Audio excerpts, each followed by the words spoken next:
मैं हूँ शाहिद काज़मी। पाकिस्तान को अक़वा मुत्तहिद किया है पूरी दुनिया में। जैसा कि आपके इल्म 16 अक्टूबर के जलसे सफ़र में थे, जैसा कि आपके चंद दिन पहले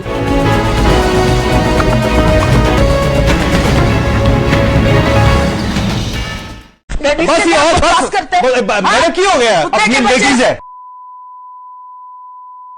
अपनी बेटीज है, अपनी बेटीज है।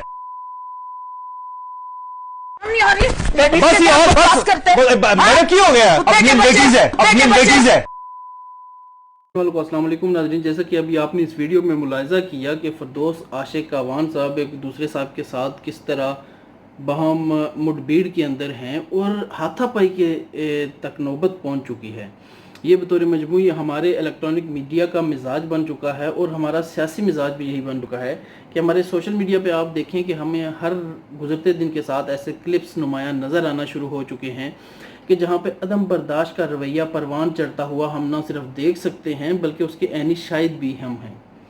इस क्लिप के अंदर भी बुनियादी तौर पे चंद बातें ऐसी हैं कि जिन पे हमने पिछले कुछ अरसे पे ना तवज्जो देने की कोशिश की, ना हम उस तरफ जाने की कोशिश करते हैं कि हमारे समाजी रवैये, हमारे माशरती रवैये हमें किस सिमत लेके जा रहे हैं। सियासी लिहाज से हमेशा देखिए तो करंट अफेयर्स या इलेक्ट्रॉनिक मीडिया पे कोई भी प्रोग्राम आप सियासी लिहाज से जब देखते हैं तो उसका मकसद सिर्फ़ और सिर्फ एक होता है कि दो ऐसे शुरका वहाँ पे मौजूद हों जो बोलने में महारत रखते हों और बाज़ औक़ात वो ऊंची आवाज़ में बोलने में महारत ज़्यादा रखते हों, उनको हम मदऊ करते हैं। और हमारा बुनियादी मकसद ही यही होता है कि हम उन शुरका को प्रोग्राम के अंदर बुलाकर उनकी आपस में मुठभेड़ करवा कर, उनकी आपस में तल्ख़ कलामी करवा कर हम प्रोग्राम की रेटिंग हासिल करने की कोशिश करते हैं।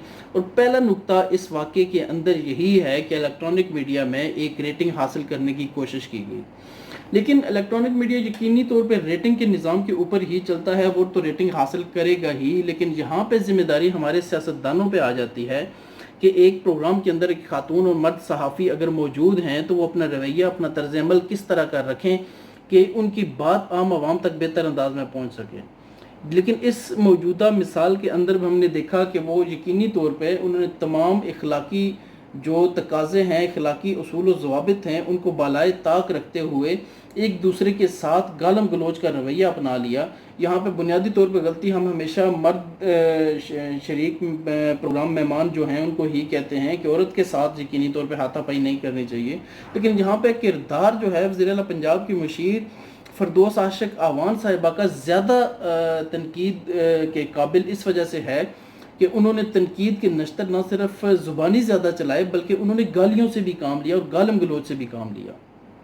अगर हमारे सियासतदान और हमारे ऐसे लोग जो अवाम जिनको असम्बलियों के अंदर भेजते हैं कि वो उनके लिए कानून साजी करेंगे, और फ़िरदौस आशिक अवान साहिबा क्योंकि अभी मुंतखब नुमाइंदा भी नहीं हैं और उनको खुसूसी तौर पर मुशीर लगाया गया है, तो वज़ीर आला के मुशीर अगर ऐसे होंगे जो गालम गलोच से ऐसे लाइव प्रोग्राम्स के अंदर काम लेंगे या उनको सहारा लेंगे, तो वो वज़ीर आला पंजाब को कैसा मशवरा दे सकते हैं? ये कोई ढकी छुपी बात नहीं है। ज़रूरत इस अमर की है कि इलेक्ट्रॉनिक मीडिया और सियासतदान एक ऐसा लाया अमल तैयार करें, ऐसे उसूल और ज़वाबित खुद तैयार करें कि जो अखलाकी लिहाज से अवाम पे भी अच्छा असर डाल सकें।